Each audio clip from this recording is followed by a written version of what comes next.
The gunshot that shattered the morning silence sent every living creature within a mile scrambling for cover, including the young woman who dove behind the water trough outside the abandoned homestead, just as a posse of 6 men thundered past on horseback, their voices raised in angry shouts about justice and vengeance. She pressed herself against the rotting wood, her heart hammering so hard against her ribs that she wondered if they could hear it over the sound of their horses, hooves pounding the dry Wyoming earth. The dust settled slowly in the August heat of 1883, and when she finally dared to lift her head, the riders were nothing more than dark shapes disappearing into the distance toward Opal. Her hands were shaking as she touched the torn fabric of her dress, stained with dirt and sweat from 3 days of running, 3 days of barely eating, 3 days of wondering if she would ever be able to prove that she had not killed Thomas Whitmore in cold blood. Juliana Carter had never imagined her life would come to this. 22 years old, the daughter of a respected schoolteacher in Cheyenne, she had come to Opal with such hope just 2 months earlier to take a position as a governess for the Whitmore family. Thomas Whitmore had been a wealthy rancher, a man with political ambitions and a reputation that seemed unassailable. His wife had died 3 years prior, leaving him with 2 young children who needed guidance and education. Juliana had thrown herself into the work with enthusiasm, teaching little Margaret her letters and helping young Thomas Jr. with his arithmetic. She had believed she was building a good life for herself, perhaps even saving enough money to open her own school someday. But Thomas Whitmore had not been the man everyone believed him to be. Behind closed doors, away from the admiring eyes of the townspeople, he had revealed himself to be something far darker. The first time he cornered her in the hallway, she had thought it was an accident, his body too close to hers, his breath hot on her neck. The second time, she knew it was deliberate. His hands had wandered where they should not, his words had become suggestions that made her skin crawl. She had tried to maintain her composure, tried to deflect his advances with politeness and distance, but he had grown bolder with each passing week. The night everything fell apart had begun like any other. She had put the children to bed, read them their evening story, and was preparing to retire to her own small room when she heard the crash of breaking glass from Whitmore's study. She had rushed in to find him slumped over his desk, blood pooling beneath him, a letter opener protruding from his back. Her scream had brought the ranch hands running, but by the time they arrived, she was standing over the body, her hands stained with blood from when she had foolishly tried to help him, to see if there was any chance of saving his life.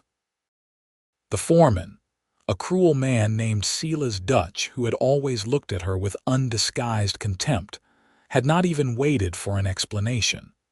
He had grabbed her, called her a murderer, and locked her in the root cellar while he rode to town to fetch the sheriff. But Juliana had not stayed locked up for long. One of the kitchen girls, a young Mexican woman named Rosa who had been kind to her, had slipped her the key and told her to run. Rosa had whispered that she believed Juliana was innocent, that she knew what kind of man Whitmore really was, that no judge or jury in Wyoming would listen to the word of a governess over the reputation of a dead rancher. So Juliana had run. She had taken nothing but the clothes on her back and the few dollars she had saved in her pocket. She had run through the darkness, stumbling over rocks and sage brush, her lungs burning, her legs aching, terror driving her forward. She had no plan, no destination, only the desperate need to stay free long enough to figure out how to prove her innocence. Now, crouched behind this water trough, she knew she could not keep running forever. The August sun was merciless, and she had not eaten anything substantial in 2 days. Her water had run out that morning, and the canteen she had found in an abandoned line shack was empty. She needed help, but she had no idea where to find it. Everyone in Opal knew the Whitmore name. Everyone would be looking for her. The wanted posters had probably already been distributed, her face sketched by someone who had seen her in town. A reward offered for her capture. She waited until she was certain the posse was not circling back before she stood on trembling legs. The homestead behind her was clearly abandoned, the windows broken, the door hanging crooked on its hinges. Weeds grew tall around the foundation, and a family of prairie dogs had taken up residence in what had once been a garden. She approached cautiously, half expecting someone to emerge and accuse her, but the only sound was the wind whistling through the gaps in the walls. Inside, the air was stale and hot, but at least she was out of the direct sunlight. She sank down onto the dusty floor and tried to think. She could not go back to Cheyenne. The law would be watching for her there. She could not stay in Wyoming at all, really, not if she wanted to avoid the gallows. But the thought of running forever, of never being able to clear her name, filled her with a despair so profound that tears finally began to stream down her dirt-streaked face. She did not hear the footsteps until it was too late. The shadow fell across her, and she looked up with a gasp to see a man standing in the doorway, his silhouette dark against the bright sunlight. Her first instinct was to scramble backward to try to run, but her exhausted body would not cooperate. She could only stare up at him, waiting for the inevitable moment when he would recognize her and call for the law. "Easy there," he said, his voice low and calm, the kind of voice you might use with a spooked horse. "I am not going to hurt you." As her eyes adjusted, she could make out more details. He was tall, broad-shouldered, wearing dusty trail clothes and a hat that had seen better days. A gun belt sat low on his hips, but his hands were empty, held slightly away from his body in a gesture of peace. His face was weathered from years in the sun, with strong features and dark hair that curled slightly at the edges beneath his hat. He looked to be in his late 20s, maybe 30 at most. "Who are you?" she managed to ask, her voice hoarse from thirst and fear. "Name is Garrett Owens," he said, taking a slow step into the homestead but keeping his distance. "I am a horse wrangler mostly, do some ranch work when I need the money.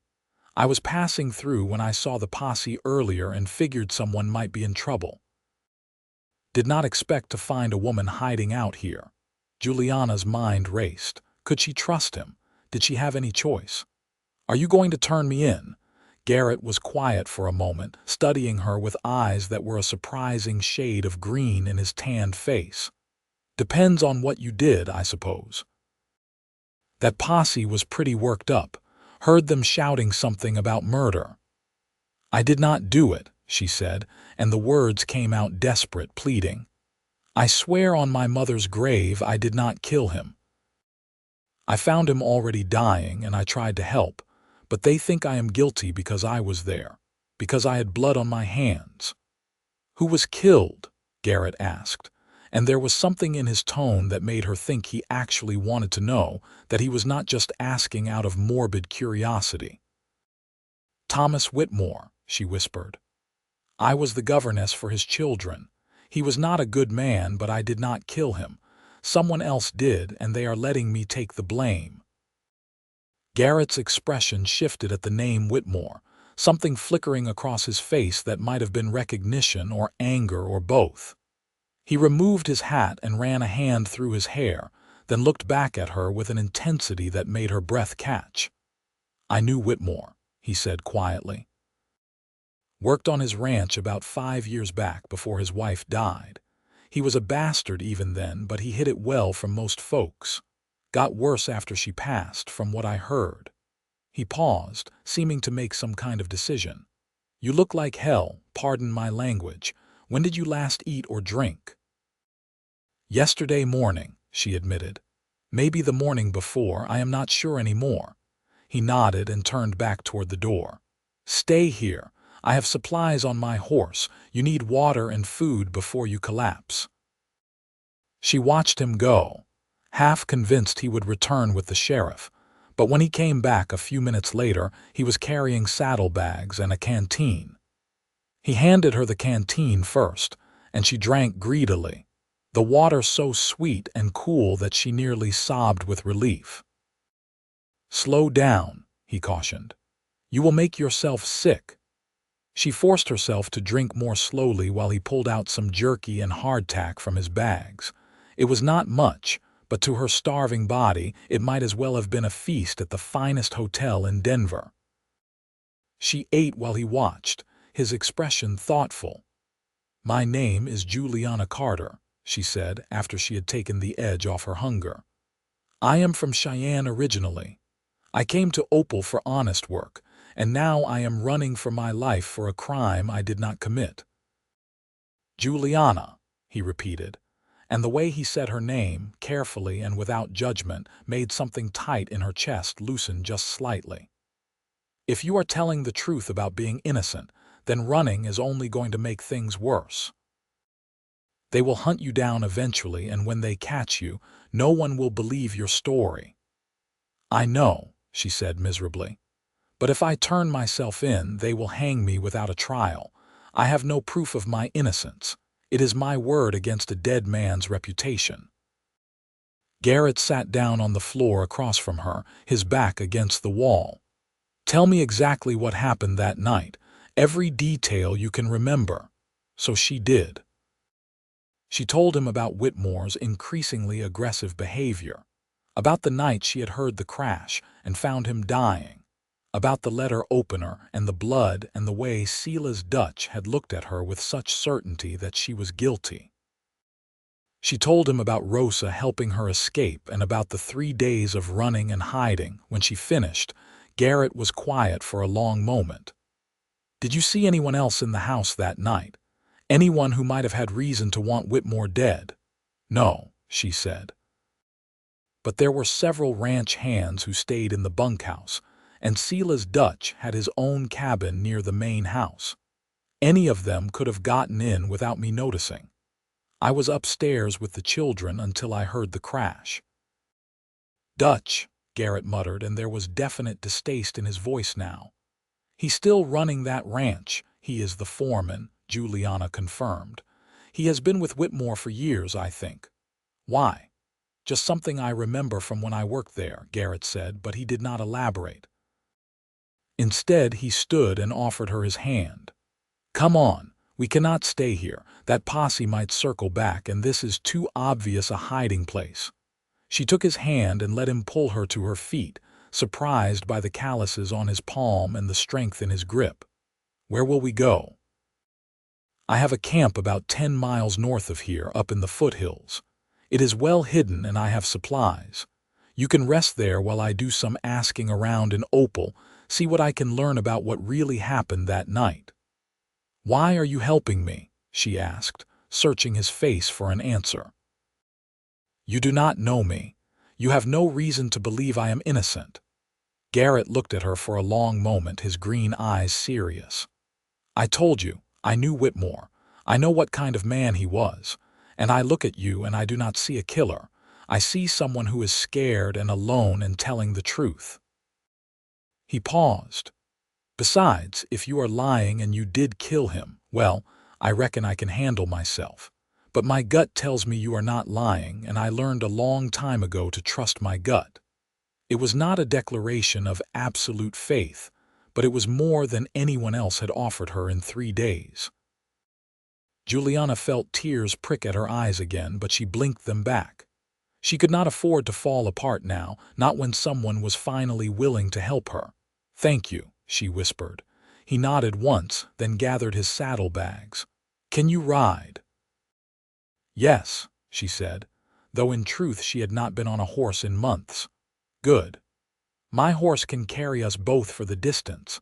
It will be faster than walking, and we need to put some miles between us and this place before nightfall." Outside, his horse was a sturdy bay gelding with intelligent eyes and a calm demeanor. Garrett mounted first, then reached down to help Juliana up behind him. She settled into place, her arms wrapping around his waist for balance, and tried to ignore how strange it felt to be this close to a man she had only just met. But she had little choice, and Garrett seemed focused only on getting them to safety. They rode in silence for the first hour, Garrett keeping them to less traveled paths and dry creek beds where their trail would be harder to follow. The sun began its descent toward the western horizon, painting the sky in shades of orange and pink. The landscape of Wyoming was harsh and beautiful at the same time, all rolling hills and sage brush and distant mountains that seemed to go on forever. "Tell me about yourself," Garrett said eventually, breaking the silence. "Before all this happened, what made you want to be a governess?" Juliana was surprised by the question, but talking helped take her mind off the fear that still churned in her stomach. "My mother was a teacher," she said. "She believed education was the key to a better life, especially for women. She taught me to read when I was very young, and I fell in love with books, with the idea that words could open up whole worlds. When she died 2 years ago, I decided I wanted to follow in her footsteps. Teaching seemed like the right path. And your father, he died when I was 10. There was an accident at the rail yard where he worked. After that, it was just my mother and me." She paused. "What about you? How does a man end up as a horse wrangler in Wyoming?" She felt rather than saw him shrug. "Grew up on a ranch in Colorado.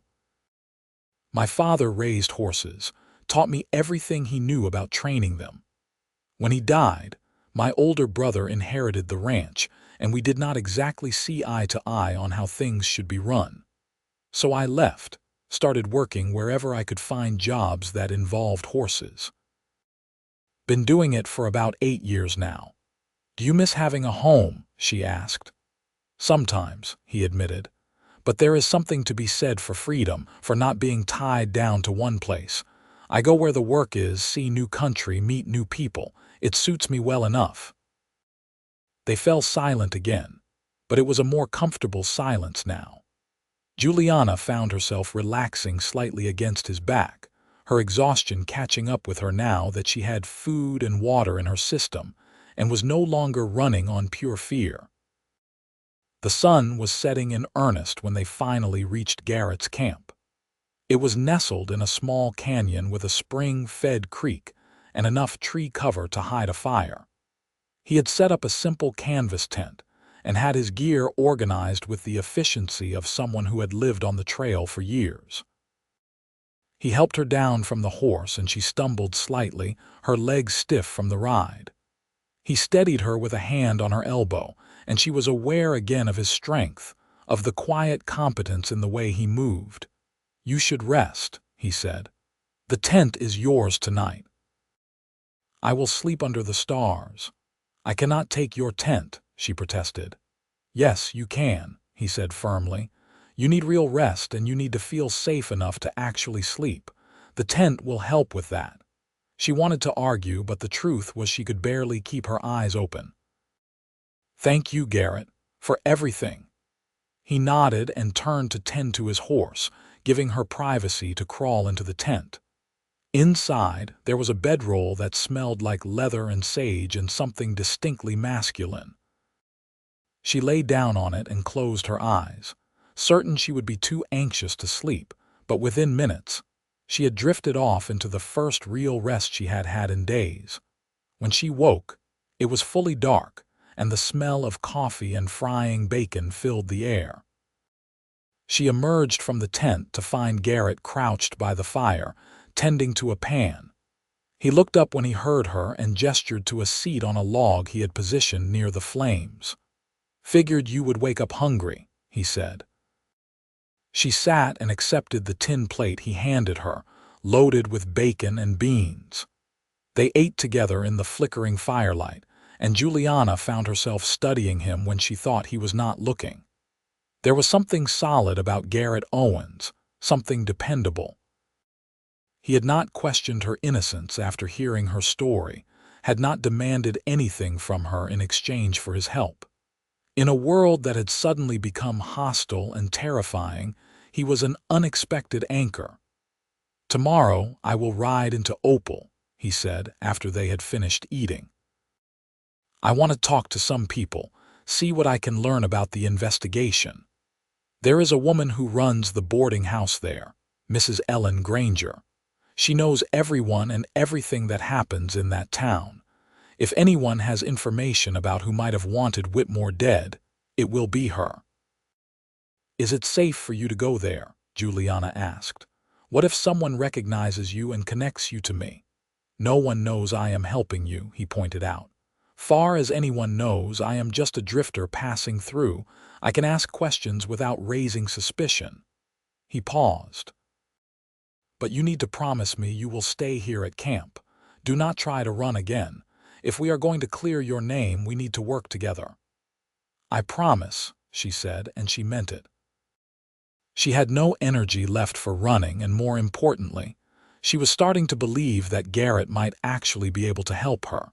The next morning, Garrett left before dawn, his horse disappearing into the gray light. Juliana spent the day at the camp, washing her dress in the creek and trying to make herself presentable again, though there was only so much she could do with the limited resources available. She also thought about everything that had happened, trying to remember details that might be important, anything that could point to the real killer. She kept coming back to Silas Dutch. There had been something in the way he had looked at her when he accused her of murder, a kind of satisfaction that had nothing to do with justice. He had wanted her to be guilty, she realized. But why? What could he possibly gain from her being arrested? The answer came to her slowly, piece by piece. Dutch had been Whitmore's right-hand man for years. He knew everything about the ranch, about Whitmore's business dealings. If Whitmore had been killed and if the governess could be quickly blamed for it, then who would benefit? Who would likely take control of the ranch in the chaos that followed? She was still turning this over in her mind when Garrett returned late that afternoon, his expression grim. "What did you find out?" she asked, jumping up from where she had been sitting by the fire. He dismounted and led his horse to the creek before answering. When he finally spoke, his voice was tight with barely contained anger. "Mrs. Granger told me some interesting things. First, Whitmore was in serious debt. He had been borrowing money from several people in town, and he owed a lot to a banker named Crawford. Second, there were rumors that Whitmore was planning to sell the ranch to pay off his debts. And third, Silas Dutch stood to lose everything if that sale went through. Whitmore had apparently promised Dutch a share in the ranch years ago, but it was never put in writing." Juliana's breath caught. "So Dutch had a motive." "More than a motive," Garrett said. "Mrs. Granger also told me that Dutch has been running the ranch since Whitmore died, claiming he is just managing it until things get sorted out with the estate. But if you hang for the murder, and if no one questions his story about what happened that night, then he might be able to claim the ranch as his own, or at least maintain control of it long enough to profit." "We need proof," Juliana said. "Something concrete that ties him to the murder." "I know," Garrett agreed. "And I think I know where to look. Mrs. Granger mentioned that Dutch has been spending a lot of time in Whitmore's study, going through papers. Whatever evidence exists, it is probably still in that house. You want to break into the ranch?" Juliana asked, her eyes widening. "I want to find the truth," Garrett corrected. "And yes, that means getting into that study and finding whatever Dutch is so interested in. But I cannot do it during the day when the ranch hands are around. It will have to be at night." "I am coming with you," Juliana said immediately. "That is too dangerous," Garrett protested. "If we get caught, you will hang for sure." "If we do not do this, I will hang anyway," she countered. "And I know that house better than you do. I can get us in and out without being seen." He looked like he wanted to argue, but after a moment he sighed. "All right, but you do exactly as I say, understood? No taking risks." "Understood," she agreed. They spent the rest of the evening planning. Juliana drew a rough map of the ranch house in the dirt, showing Garrett where the study was located, where the servants' quarters were, where Dutch's cabin sat in relation to the main house. They would go in 2 nights from now, giving Garrett time to scout the ranch during the day and figure out the patterns of the men who worked there. As the fire died down and the stars came out overhead, Juliana found herself watching Garrett again. He was staring into the coals, his expression distant, and she wondered what he was thinking. "Why are you really doing this?" she asked quietly. "You could have just pointed me toward the nearest town and wished me luck. Why are you risking so much to help me?" He was quiet for so long that she thought he might not answer. Then he looked up at her, and there was something vulnerable in his eyes that she had not seen before. "I told you I used to work on Whitmore's ranch," he said. "What I did not tell you was that I saw what he was capable of. There was a girl who worked in the kitchen back then, not much older than you. Whitmore took an interest in her, and she did not want his attention. She tried to say no, tried to keep away from him, but he did not care about what she wanted. One day she just disappeared. Whitmore claimed she had stolen from him and run off, but I always wondered if something worse had happened to her." Juliana's breath caught in her throat. "You think he killed her?" "I do not know," Garrett admitted. "But I know I did not do anything to help her, and that has sat heavy on my conscience for 5 years. When I found you hiding in that homestead, when you told me your story, I saw a chance to do the right thing this time, to not walk away when someone needed help." She reached across the space between them and took his hand, squeezing it gently. "You are doing the right thing now. That matters." His fingers tightened around hers, and for a moment they just sat there, connected by that simple touch.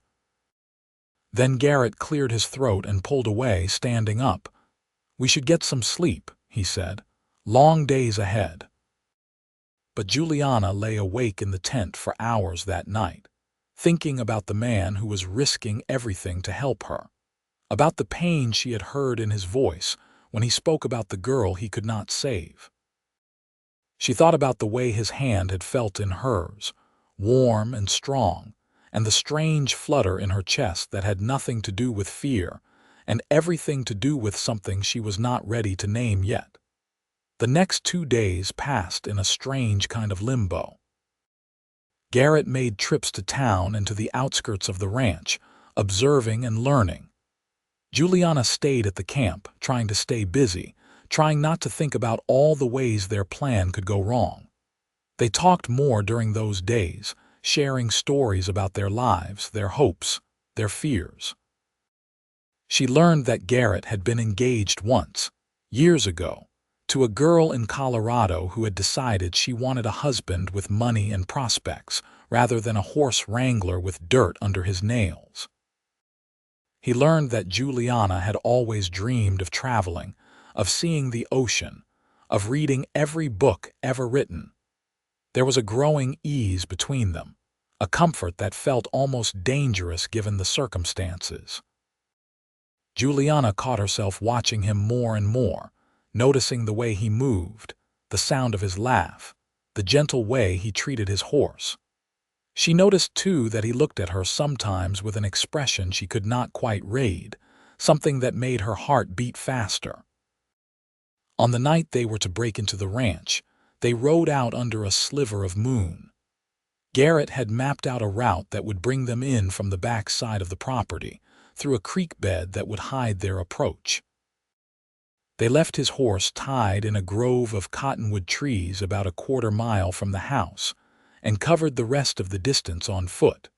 The ranch was dark except for a single light burning in the bunkhouse.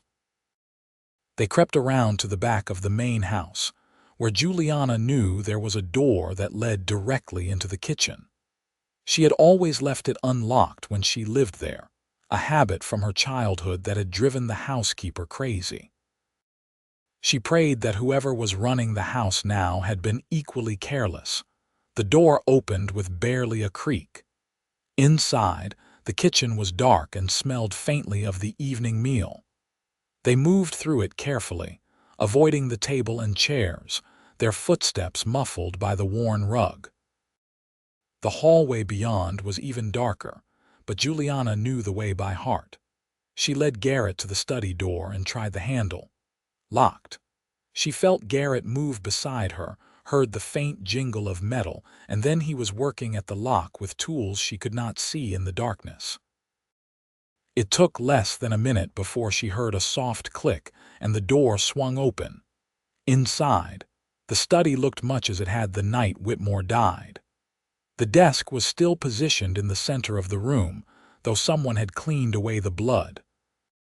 Papers were scattered across its surface, and several ledgers were stacked on one corner. They closed the door behind them and risked lighting a small lamp, keeping the flame as low as possible. Garrett went straight to the desk and began sorting through the papers while Juliana searched the bookshelves and drawers. Most of what she found was mundane: business correspondence, bills, receipts. But then her fingers touched something tucked behind a row of books, a leather journal that had been carefully hidden. "Garrett," she whispered, pulling it out. He came to her side and they opened the journal together. Inside, in Whitmore's handwriting, were entries that made Juliana's blood run cold. They were accounts of his dealings with various people in Opal and beyond, including loans he had made at exorbitant interest rates, threats he had issued to people who did not pay on time, and details of several instances where he had blackmailed prominent citizens into giving him what he wanted. But it was the entries from the months before his death that were most damning. Whitmore had written extensively about his debts, about his plan to sell the ranch, and about his growing conflict with Silas Dutch. In one entry, dated just a week before the murder, Whitmore had written that he suspected Dutch of skimming money from the ranch accounts and that he planned to confront him. "This is it," Garrett breathed. "This proves Dutch had a motive, and it shows that Whitmore knew Dutch was stealing from him." "But it does not prove Dutch killed him," Juliana pointed out. Garrett flipped through more pages, then stopped. "Look at this." The entry was from the day before Whitmore died. In it, he wrote that he had found proof of Dutch's theft and that he planned to turn the information over to the sheriff the next day. He also wrote that he had moved the evidence to a safe location in case Dutch tried to destroy it. "A safe location," Juliana murmured. "Where would that be?" They searched the study more frantically now, looking for anything that might indicate a hiding place. It was Garrett who found it, a loose board beneath the rug. Underneath was a small metal box. Inside the box were bank statements and receipts that clearly showed Dutch had been stealing from Whitmore for over a year, siphoning off thousands of dollars. "We have him," Garrett said, his voice full of grim satisfaction. "This is enough to prove Dutch had both motive and means. Combined with your testimony about finding Whitmore already dying, this should be enough to clear your name and put Dutch on trial." But even as he spoke, they heard footsteps in the hallway outside. Heavy footsteps coming toward the study. Garrett grabbed the journal and the metal box, shoving them into his coat. He extinguished the lamp just as the door burst open and lantern light flooded the room. Silas Dutch stood in the doorway, a gun in his hand and murder in his eyes. Behind him were two of the ranch hands, also armed. "Well, well," Dutch said, his voice dripping with false pleasantry. "The runaway governess returns to the scene of the crime, and she brought help this time. How touching." "We know what you did, Dutch," Garrett said, his hand moving toward his own gun. "We have proof that you killed Whitmore." Dutch laughed, a harsh sound that made Juliana flinch. "You have nothing. You are a dead man and a murderer. No one is going to believe whatever story you think you can tell. They will believe Whitmore's own journal, Garrett said, and he pulled the leather book partway out of his coat. He wrote everything down. Your theft, your motive, everything. For just a moment, Dutch's expression flickered with something that might have been fear. Then his face hardened. Give me that journal and the girl, and maybe I will let you walk out of here alive. Not a chance, Garrett said. Everything happened at once. Dutch raised his gun, Garrett drew his own, and Juliana threw herself to the side as shots rang out. The ranch hands fired at Garrett, but he had already moved, diving behind the desk. One of his shots caught Dutch in the shoulder, spinning him around.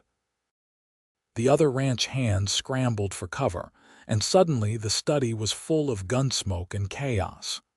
Go, Garrett shouted at Juliana. Get out of here. But she could not leave him. She grabbed a heavy bookend from the shelf and swung it at one of the ranch hands as he tried to take aim at Garrett. It connected with his skull with a sickening thud, and he went down. The other ranch hand turned his gun on her, but Garrett shot him before he could pull the trigger. Dutch had recovered enough to lunge for the journal that had fallen from Garrett's coat during the struggle. Garrett tackled him, and they went down in a tangle of fists and fury. Dutch was larger, but Garrett was faster, and after a brutal few seconds, Garrett had the older man pinned to the floor. It is over, Garrett panted. You are not getting away with this. Dutch spat blood and glared up at him with pure hatred. You are dead, both of you. Even if you get that journal to the sheriff, I will make sure you pay. The only person who is going to pay is you, came a new voice from the doorway. They all turned to see Sheriff Hank Morgan standing there, his own gun drawn, his expression grim. Behind him were several deputies and, to Juliana's shock, Rosa, the kitchen girl who had helped her escape. Rosa came to me 2 days ago, the sheriff said, moving into the room.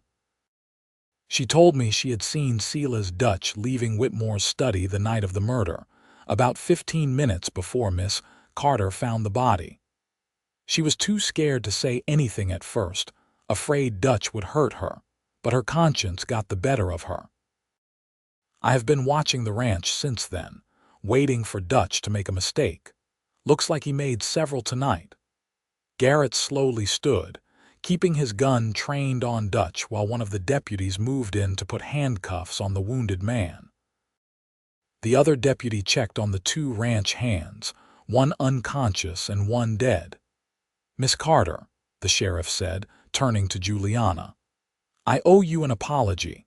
I should have investigated more thoroughly instead of taking Dutch's word as gospel. Will you come back to town with me? We need your full statement, and then I need to clear your name officially. Juliana could barely process what was happening. It was over. The nightmare was actually over. She looked at Garrett, who was tucking the journal and metal box back into his coat, and felt tears streaming down her face. Yes, she managed to say. Yes, I will come. The ride back to Opal was long and strange. Dutch was loaded into a wagon, still spitting curses and threats.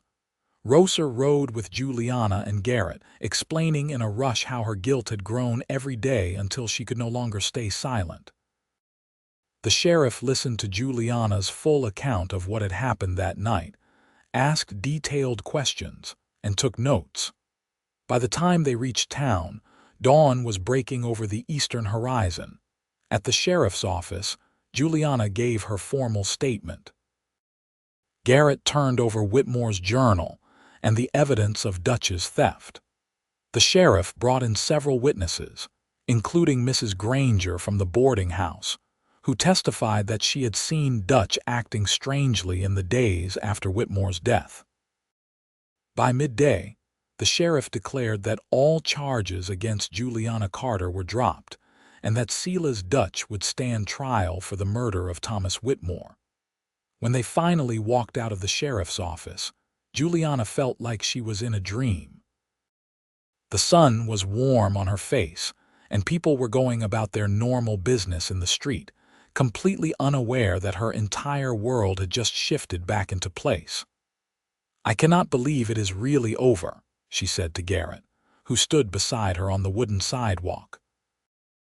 "It is over," he confirmed, and there was something in his voice that made her look up at him. "What will you do now?" she asked, suddenly afraid of his answer. "I suppose I will move on," he said slowly. "Find work somewhere else. That is what I do." The thought of him leaving, of never seeing him again, hit her like a physical blow. Over the past week, Garrett Owens had become something essential to her, someone she trusted completely, someone whose presence made her feel safe and valued. The idea of going back to her life without him in it felt wrong in a way she could not quite articulate. "You could stay," she said, the words tumbling out before she could stop them. "In Opal, I mean. There must be work here for someone with your skills." He looked at her then, really looked at her, and she saw something in his eyes that made her heart race. "Juliana, I need to tell you something. This past week, getting to know you, helping you, it has been the most important thing I have done in a long time. You are brave and smart and good, and I cannot imagine just riding away and never seeing you again. But I also do not want to presume anything. You have been through hell, and the last thing you need is me complicating your life further." "You are not a complication," she said, her voice shaking slightly. "You are the best thing that has happened to me in a very long time, maybe ever." They stood there on the sidewalk, people passing around them, the morning sun climbing higher in the sky. Then Garrett reached out and gently took her hand, the same way he had that night by the fire at his camp. "I think I am falling in love with you," he said quietly, "and that scares me more than anything we faced this week." Juliana felt her breath catch, felt her heart swell with something so powerful and overwhelming that she could barely contain it. "It scares me too," she admitted, "but I think I am falling in love with you as well."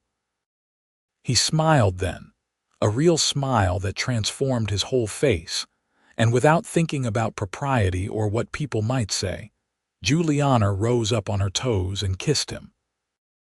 It was brief and chaste by any measure, but it felt like a promise, like the beginning of something neither of them had expected but both desperately wanted. When they pulled apart, Garrett was still smiling. "So I guess I will be staying in Opal for a while," he said. "I guess you will," she agreed. In the days that followed, the town of Opal buzzed with the news of Dutch's arrest and Juliana's exoneration. The story of how a drifting horse wrangler and a wrongly accused governess had uncovered the truth became the talk of every saloon and parlor. Juliana found herself something of a local celebrity, though she could have done without the attention. What mattered to her was that her name was clear and that she could start rebuilding her life. Garrett found work at a stable in town, using his skills with horses to earn a living. The owner, an older man named Peterson, was impressed enough with his abilities that he offered Garrett a partnership after just 2 weeks. Garrett accepted, seeing it as a chance to finally put down roots somewhere. As for Juliana, she was offered her old position back at the Whitmore Ranch, now being managed by a court-appointed overseer until the estate could be settled and the children's futures determined. She declined. Too much had happened there, too many painful memories. Instead, she took a position at the town school, teaching the younger children their letters and numbers, and she found immense satisfaction in the work. She and Garrett courted properly, or as properly as two people could when they had already been through life and death situations together. They took walks along the creek on Sunday afternoons, attended church socials, and had dinner at the boarding house under Mrs. Granger's approving eye. Garrett was unfailingly respectful, always the gentleman, but Juliana could see the depth of feeling in his eyes every time he looked at her. 6 months after that terrible night in Whitmore's study, Garrett asked Juliana to marry him. He did it on a cold February evening, out at his old campsite in the foothills where they had hidden together.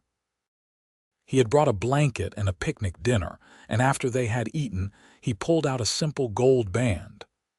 "I know it is not much," he said, suddenly nervous in a way she had never seen him before.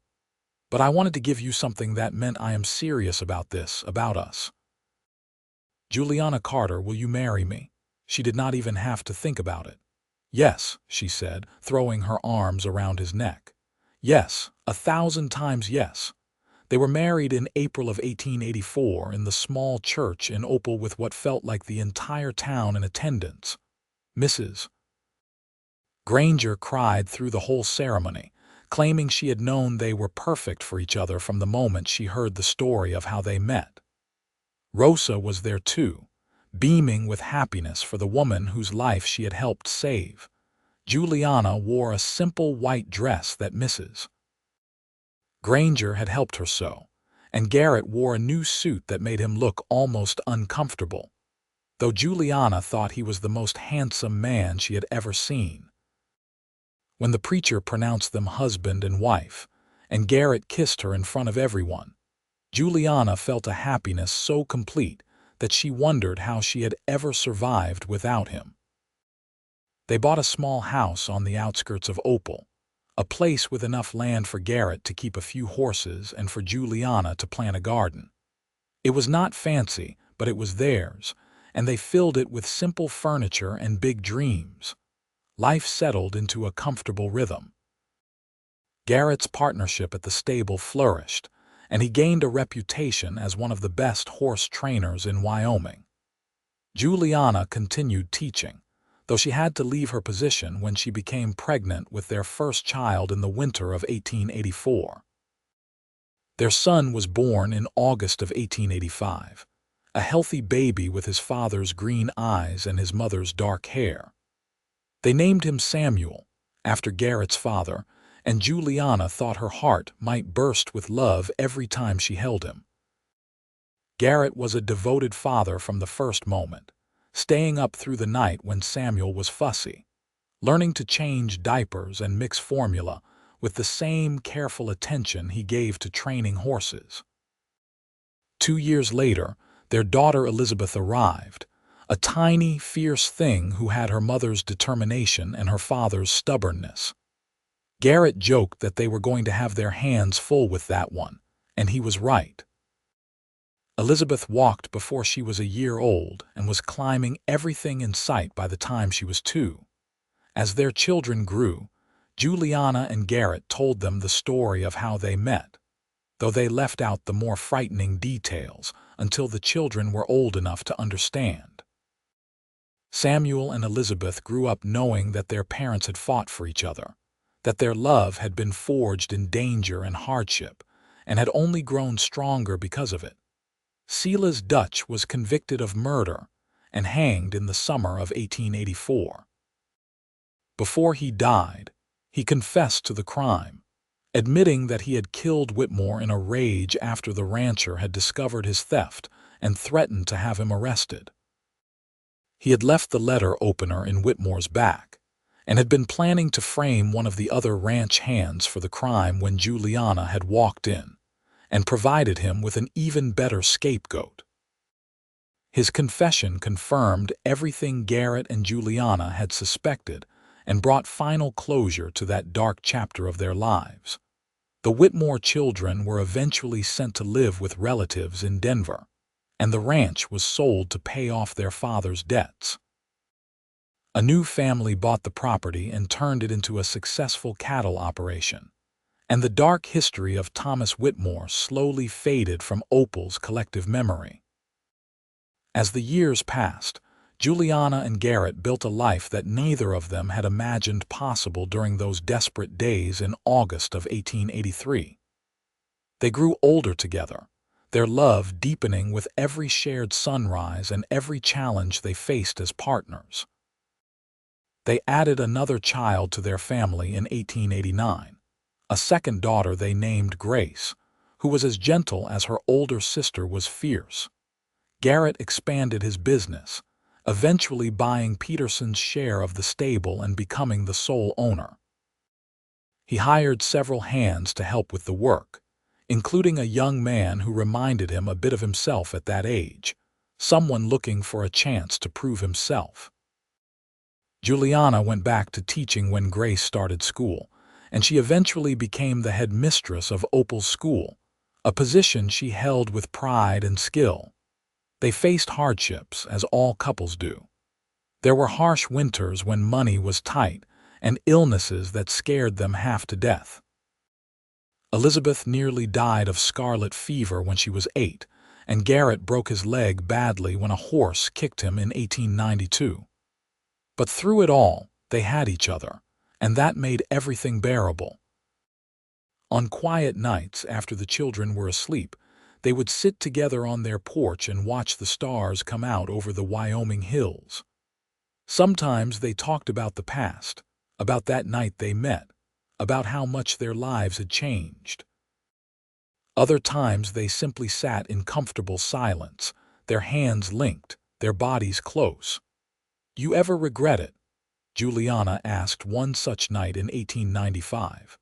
They had been married 11 years, and she was grayer now, with lines around her eyes from years of smiling.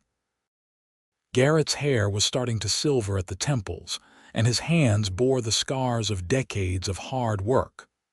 "Regret what?" he asked, turning to look at her in the lamplight from the window. "Stopping to help me that day.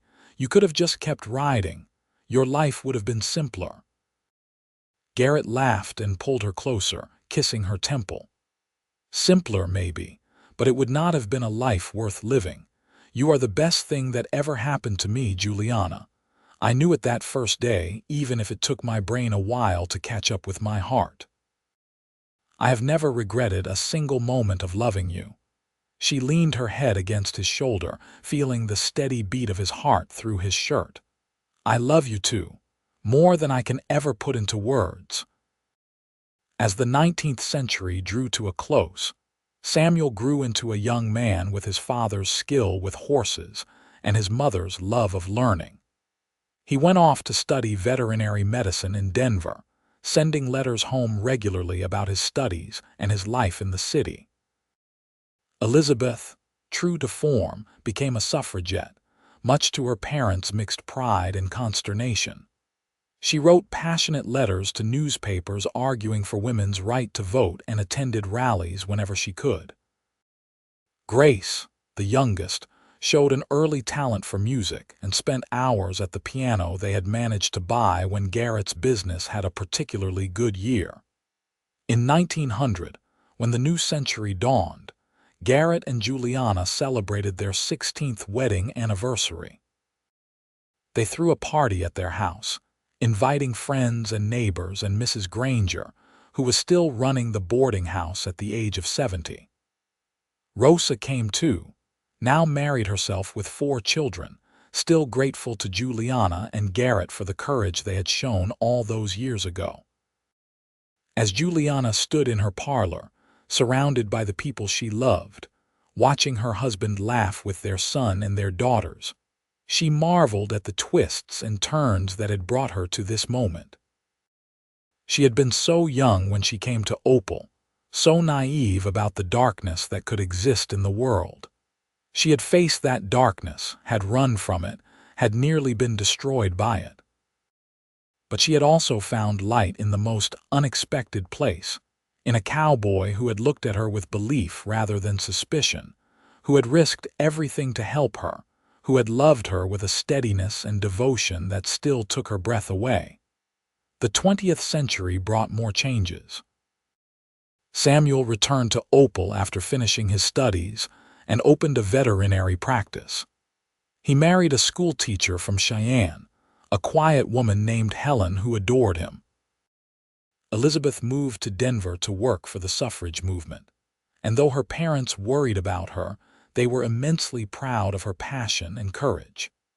Grace accepted a scholarship to a music conservatory in Chicago, an opportunity that made Juliana cry with pride. Garrett and Juliana became grandparents in 1903, when Samuel and Helen had their first child, a boy they named Garrett after his grandfather. 2 more grandchildren followed in quick succession, and Garrett admitted to Juliana that he had never imagined being a grandfather, but now that he was one, he could not imagine anything better. As they grew older, they slowed down but never stopped.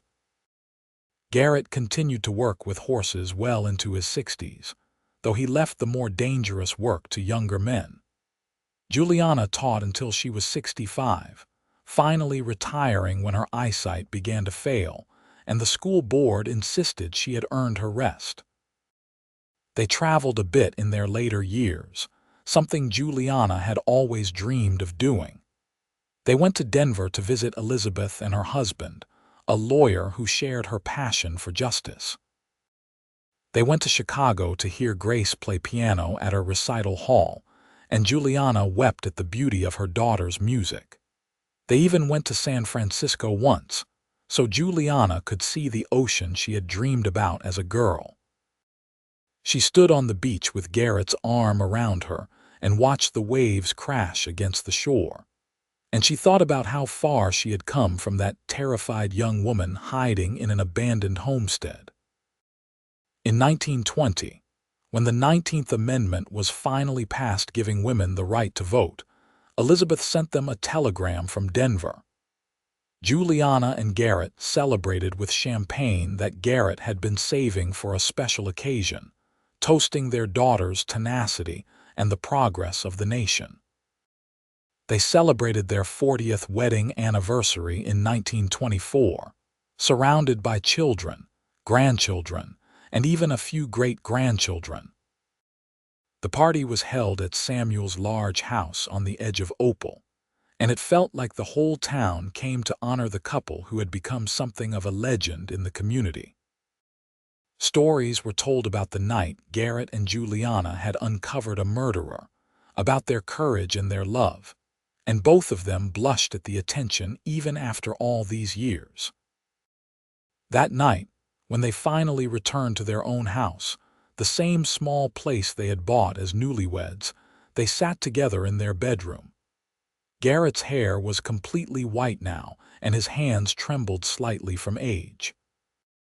Juliana's dark hair had gone silver, and she moved more slowly than she once had, her joints stiff with arthritis. But when he looked at her, Garrett still saw the beautiful young woman who had taken his breath away in that abandoned homestead so many years ago. 40 years, he said wonderingly. How did we get so lucky? It was not luck, Juliana said, taking his hand. It was choice. Every day we chose each other. We chose love over fear, hope over despair. That is what made the difference. He leaned over and kissed her, gentle and sweet, a kiss that held 4 decades of devotion and partnership and unshakable love. Garrett passed away in his sleep in the spring of 1928, at the age of 74. He went peacefully, lying next to Juliana in the bed they had shared for 44 years. She woke to find him gone, and though her heart broke, she also felt grateful that he had not suffered, that he had left this world in the place he loved best, with her by his side. The funeral was one of the largest Opal had ever seen. People came from all over Wyoming to pay their respects to the man who had been known for his integrity, his skill with horses, and his unwavering devotion to his wife. Juliana stood strong through it all, supported by her children and grandchildren, and when they lowered Garrett into the ground, she placed a single white rose on his coffin and whispered a promise that she would see him again someday. She lived another 3 years, spending her time with family, writing letters to her children and grandchildren, and sitting on her porch watching the Wyoming sunsets that Garrett had loved so much. She wrote down the story of how they had met and fallen in love, wanting future generations to know the truth of their beginning, the hardship and the danger and the beautiful love that had grown from it. Juliana joined Garrett in 1931, dying quietly in her sleep at the age of 70. Her children found her with a smile on her face, and they liked to think that she had woken up wherever souls go after death, and had found Garrett waiting for her, just as he had waited for her all those years ago in that abandoned homestead. They were buried side by side in the Opal Cemetery, their headstones simple but bearing inscriptions that told their story. On Garrett's stone, a man who fought for justice and loved with his whole heart. On Juliana's, a woman of courage who found her home in love. The house they had built together was passed down to Samuel, and it remained in the family for generations. The stable Garrett had owned continued to operate, run by his descendants who had inherited his gift with horses. The school where Juliana had taught named a library after her, filled with books for children who dreamed of other worlds, just as she once had. And in Opal, Wyoming, the story of the cowboy and the governess became the stuff of legend, told and retold by grandmothers to their grandchildren. A reminder that love could bloom in the darkest circumstances, that courage came in many forms, and that sometimes the person you least expected could become the anchor that held your entire world together. It was a story of innocence proven, of names cleared, of two people who had found each other when both were lost, and had built something beautiful and lasting that would echo through the generations long after they were gone. Their great-great-grandchildren still lived in Wyoming, still told the story, still visited the graves of Garrett and Juliana to lay flowers and remember the love that had started it all. And on quiet nights when the wind blew across the hills and the stars came out overhead, people swore they could still feel the presence of that love, enduring and eternal, a testament to what two people could create when they chose each other against all odds.